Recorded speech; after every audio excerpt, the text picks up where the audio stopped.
Los realistas están ansiosos. Saben que detrás de esas llamas está Tucumán, el bastión criollo que se debe recuperar para controlar el norte del Río de la Plata. Pío Tristán recibe la noticia de que el general patriota Lamadrid ha prendido fuego unos pajonales para dificultar el avance realista.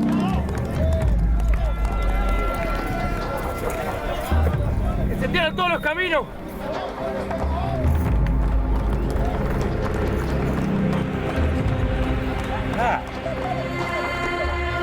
Confía en sus 3.200 soldados armados con fusiles y cañones.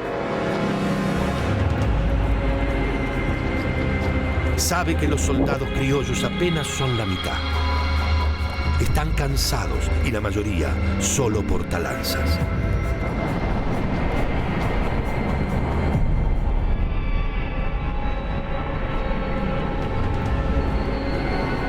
Manuel Belgrano, al mando de los patriotas, lo espera.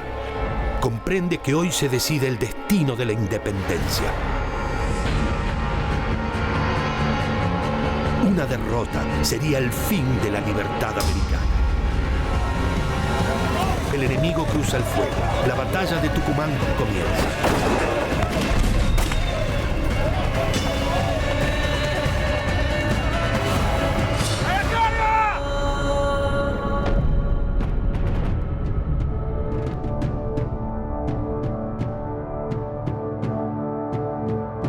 El 25 de mayo de 1810, los criollos decidieron formar un gobierno propio, independiente de España. La reacción española no se hizo esperar. Los realistas alistaron tropas para reprimir el movimiento emancipador. La primera junta de gobierno veía como su primer enemigo al Alto Perú, el principal eje económico y militar realista.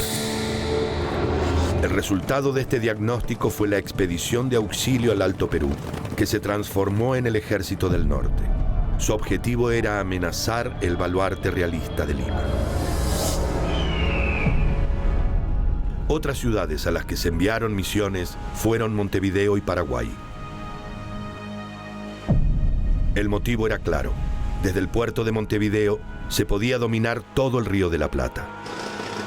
A Paraguay se remitió otra fuerza militar bajo el mando de Manuel Belgrano, con la clara intención de que los paraguayos se unieran a la revolución, influenciados por Belgrano y sus hombres. Ninguna de las dos incursiones obtuvo grandes logros militares. Sin embargo, Paraguay pronto logró su independencia de España. Por su parte, el Ejército del Norte, al mando de Antonio González Balcarce y de Juan José Castelli, obtuvo un primer triunfo en Suipacha y avanzó hasta el límite entre el virreinato del Río de la Plata y el del Perú. Pero allí, en Huaki, los soldados de la revolución fueron vapuleados y dispersados por las profesionales tropas realistas. Este desastre significó la pérdida del Alto Perú y el avance español sobre el antiguo virreinato del Río de la Plata. Frente a la derrota, el primer triunvirato envió a Manuel Belgrano hacia el norte. Debía contener a las fuerzas españolas que avanzaban desde el Alto Perú. El 26 de marzo de 1812, Belgrano tomó el mando del Ejército del Norte en la posta de Yatasto, ubicada a mitad de camino entre Jujuy y Tucumán. Allí encontró a una tropa diezmada por la carencia de recursos, la falta de moral y de disciplina, y reducida a 1.500 hombres.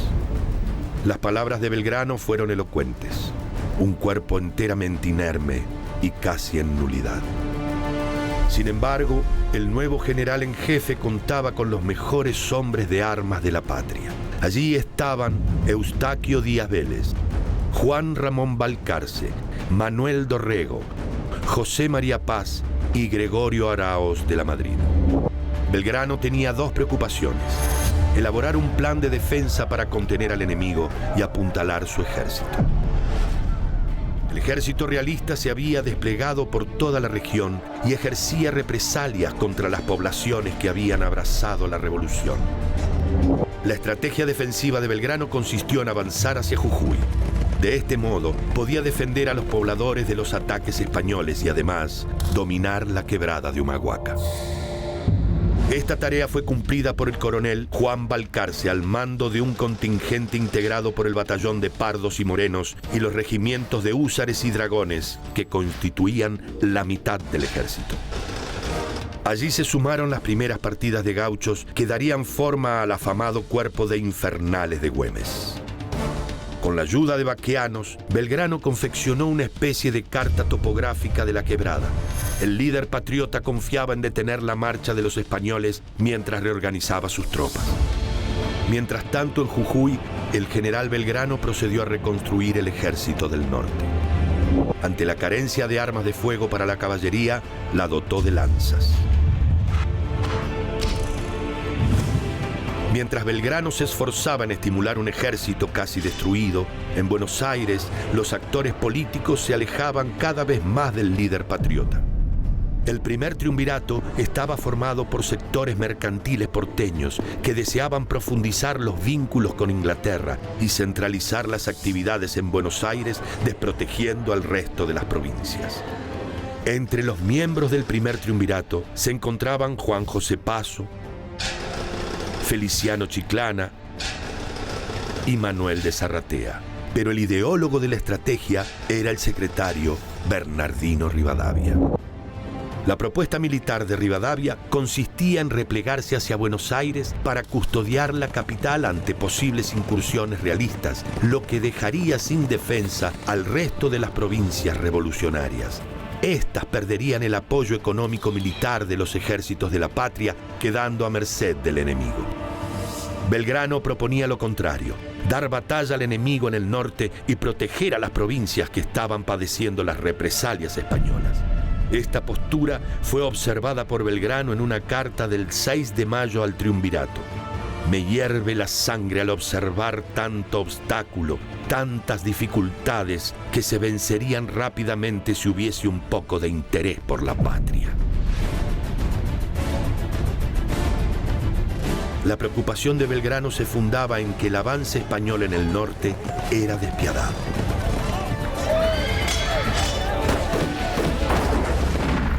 El 27 de mayo se produjo la derrota de la resistencia en Cochabamba. Con la caída de Cochabamba, el enemigo avanzaría sobre el norte del Río de la Plata. Belgrano solicitó auxilio nuevamente al triunvirato para defender a los pueblos y enfrentar a los realistas. Pero el triunvirato, preocupado por la situación de Buenos Aires, dio una orden muy clara: replegarse hacia Córdoba y dejar a retaguardia una zona arrasada, Jujuy.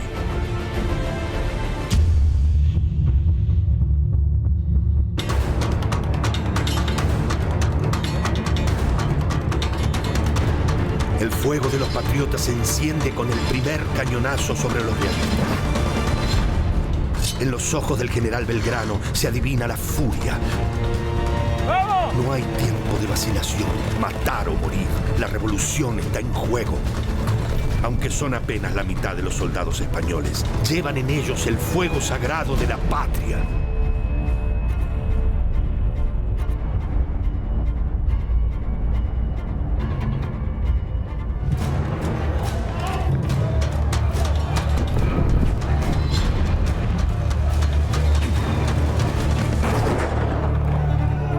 La sangre criolla ya tocó el suelo tucumano. La victoria exige estos sacrificios.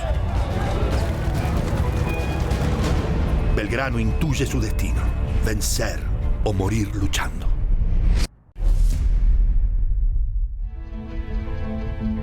Manuel Belgrano nació el 3 de junio de 1770 en Buenos Aires. En Europa estudió leyes en Salamanca e interiorizó las nuevas ideas revolucionarias. Fue uno de los líderes del movimiento del 25 de mayo de 1810 y como vocal integró la primera junta de gobierno. Pese a que era uno de los principales teóricos de la revolución, participó activamente conduciendo la expedición militar al Paraguay a fines de 1810. Fue derrotado por los paraguayos en los combates de Paraguarí y Tacuarí. Pío Tristán nació en una familia aristocrática peruana el 11 de julio de 1773. De muy joven se enroló en el regimiento de Soria, con el cual pasó a España. Unos años después, en 1809, volvió a América, cuando Goyeneche lo convocó para participar de la represión contra las revueltas de Chuquisaca y La Paz. Lideró la columna central en la batalla de Huaqui y se transformó en el líder de la vanguardia realista durante el avance hacia el Alto Perú.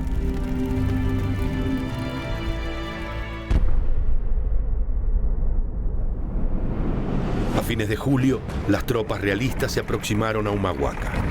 Eran unos 3.000 hombres al mando del general Pío Tristán. Frente al avance realista, Belgrano debió cumplir con la disposición del gobierno de avanzar hacia Córdoba, dejando en retaguardia una zona arrasada. Así, Belgrano ordenó la movilización de toda la población jujeña hacia el sur, decretando que todo aquel que no lo hiciera sería pasado por las armas en calidad de traidor. Los pobladores solo debían cargar lo mínimo e indispensable y destruir toda riqueza que pudiera servir al enemigo. La orden impuso que las cosechas se juntaran o se destruyeran, que los animales fueran arreados, los productos del comercio transportados o destruidos y muchas casas demolidas para evitar que sirvieran de refugio al enemigo. En la tarde del 23 de agosto, Belgrano fue el último en salir de Jujuy, ciudad que quedó vacía y en silencio. Había comenzado el éxodo jujeño. Una larga fila de carretas actuó como vanguardia, a la que siguió el ejército, dividido en dos secciones, el grueso y la retaguardia, que cubrió las espaldas de la columna. Los 200 hombres que formaban la retaguardia del Ejército del Norte quedaron bajo el mando de Díaz Vélez. Sobre ellos cargaron los 500 soldados de la vanguardia realista, conducida por el coronel Agustín Giussi.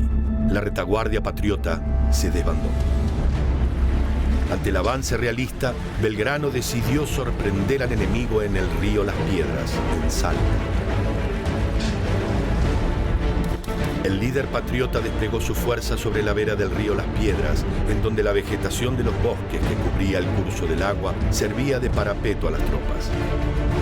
Por la derecha avanzó con una división de cazadores, por la izquierda con 100 pardos y morenos, mientras que la caballería liderada por Díaz Vélez y la artillería de Holmberg quedaron en el centro del dispositivo. La emboscada fue un éxito y los patriotas obtuvieron un triunfo que sirvió para reforzar la moral. El 10 de septiembre, las fuerzas patriotas llegaron a Tucumán. Belgrano ya tenía su resolución adoptada. Ofrecería batalla en esta ciudad, sumando a los tucumanos para tomar las armas, pese a que ello significaba desobedecer la orden del triunvirato. Belgrano sostuvo su decisión en cartas enviadas a Rivadavia. Dios quiera mirarnos con ojos de piedad y proteger los nobles esfuerzos de mis compañeros de armas. Ellos están llenos del fuego sagrado del patriotismo y dispuestos a vencer o morir con su general. Rivadavia le contestó con una amenaza. La falta de cumplimiento del repliegue ordenado deberá producir a vuestra señoría los más graves cargos de responsabilidad. El plan de Belgrano era presentar batalla en las afueras de Tucumán para evitar que la ciudad fuera atacada en forma directa y para tener la oportunidad de replegarse y continuar la lucha en las calles si fuera necesario. El Ejército del Norte contaba con 1.600 hombres y 4 piezas de batalla de A6. El general esperaba dar batalla al norte de la ciudad, pero los realistas tenían otros planes.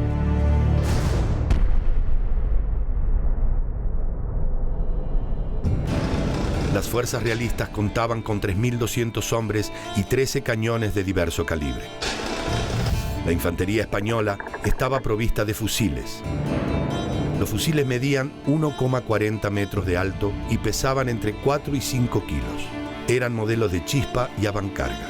De chispa porque el encendido de la pólvora se hacía mediante las chispas generadas por el golpe de un pedernal en forma de S, en donde se colocaba una piedra de ágata que golpeaba sobre una placa de acero para provocar el chispazo. De avancarga porque el arma se cargaba por la boca. La carga de pólvora era de entre 10 y 12 gramos por cartucho. Para cargar el arma, el soldado extraía uno de los 60 cartuchos de su cartera. Cada cartucho se componía de una bolsita cilíndrica de papel que contenía una carga de pólvora negra y una bala esférica de plomo de unos 30 gramos de peso y unos 17,5 milímetros de calibre. A continuación, el soldado mordía el papel, ponía horizontal el fusil y depositaba una pequeña cantidad de la pólvora del cartucho en la cazoleta, que se cubría con la cobija para evitar que se derramara. Después colocaba el fusil en forma vertical y volcaba el resto de la pólvora, la bala y el papel del cartucho por el año. Todo esto se presionaba con la baqueta y luego se disparaba. El Ejército del Norte solo contaba con 580 fusiles. Por este motivo, Belgrano decidió improvisar lanzas con los elementos que se tenían a mano. Se confeccionaron con tacuaras a las que se les colocaban elementos punzantes como cuchillos, hojas de tijeras o restos de hierro. Medían entre 2,5 y 3 metros y pesaban unos 2 kilos con la moara.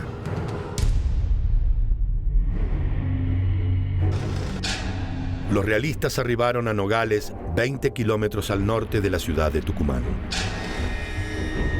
Los patriotas tomaron posiciones frente a los realistas. Tristán dejó una avanzada por este punto para llamar la atención de los criollos y marchó con sus tropas por un camino al oeste de la ciudad, la que comenzó a bordear con el objeto de tomar por dos frentes a Belgrano. Gregorio de la Madrid, uno de los más brillantes oficiales del Ejército del Norte, descubrió este movimiento y envió a sus soldados a prender fuego a unos pajonales que se extendían en el camino. Gracias a esta maniobra de la Madrid, Belgrano ganó tiempo y movió a sus hombres hacia el suroeste.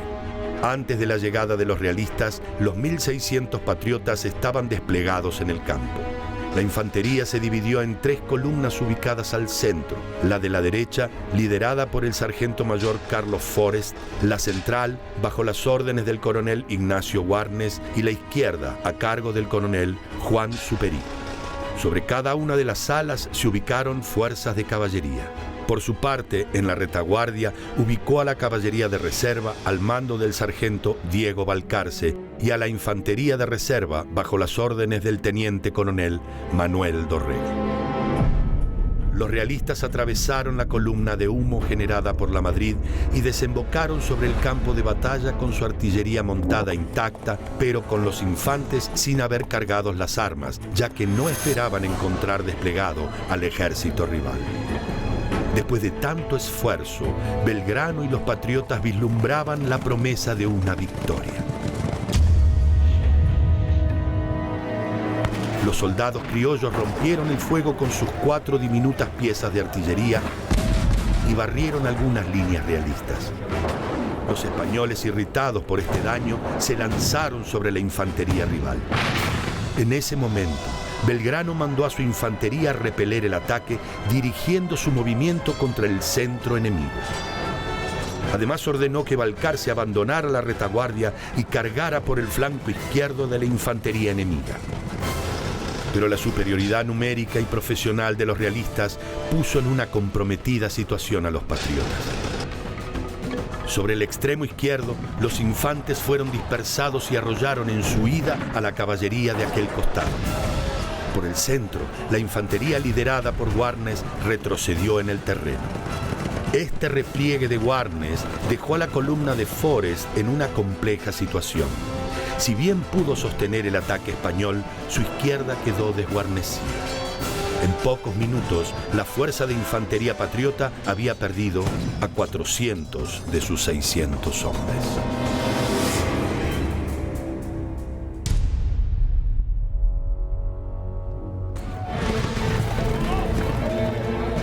Los españoles son más y están mejor preparados. Pero los patriotas resisten heroicamente.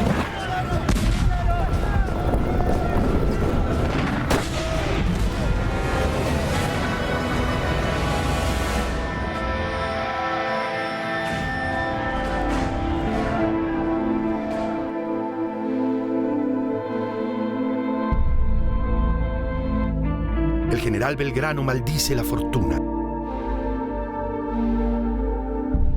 Las pérdidas son muchas, pero no pierde la calma.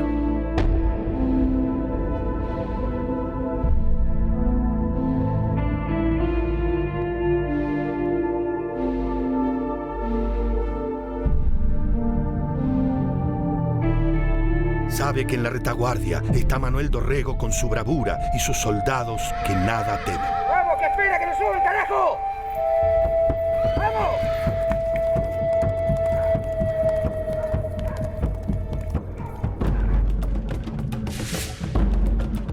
Los realistas avanzan con paso seguro sobre Tucumán. La suerte está echada, pero el general no cree en la suerte. Él cree en la lucha y da la orden más importante. ¡A la carga! El grito de Belgrano llega a destino. Dorrego con sus 500 soldados, apenas armados y harapientos, abandonan la retaguardia y entran en la batalla.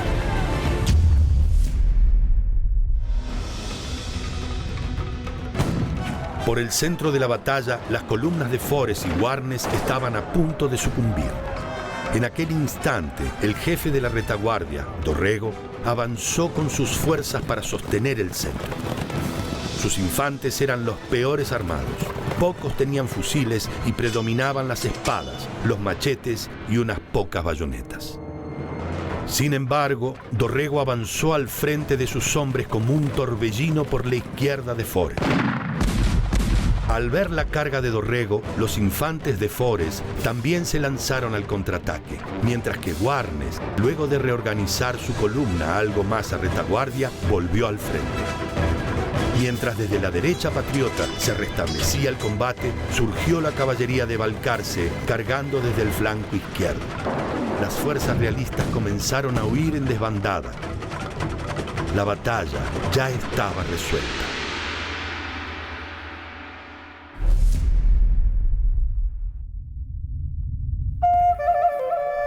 El sol despide a los caídos.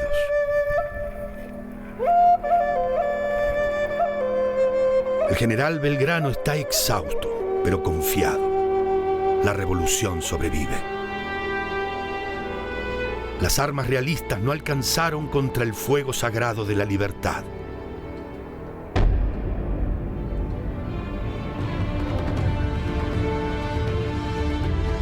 El general mira a sus hombres. Sabe que vendrán batallas tan duras como esta.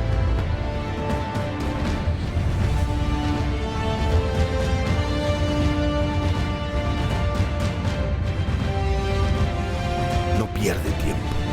La libertad se defiende sin descanso. Sabe que ahora debe recuperar Salta.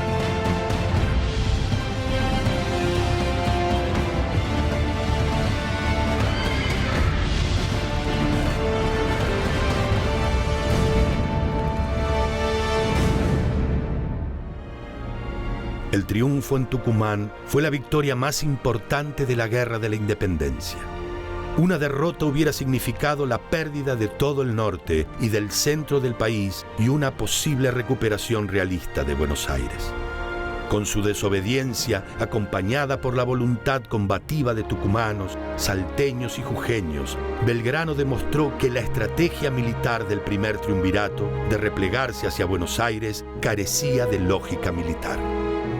En el plano político, la victoria de Tucumán abrió paso al derrocamiento del gobierno central y así comenzaron a llegar nuevos recursos para el ejército del norte, al que le esperaba un nuevo desafío, la batalla de Salta.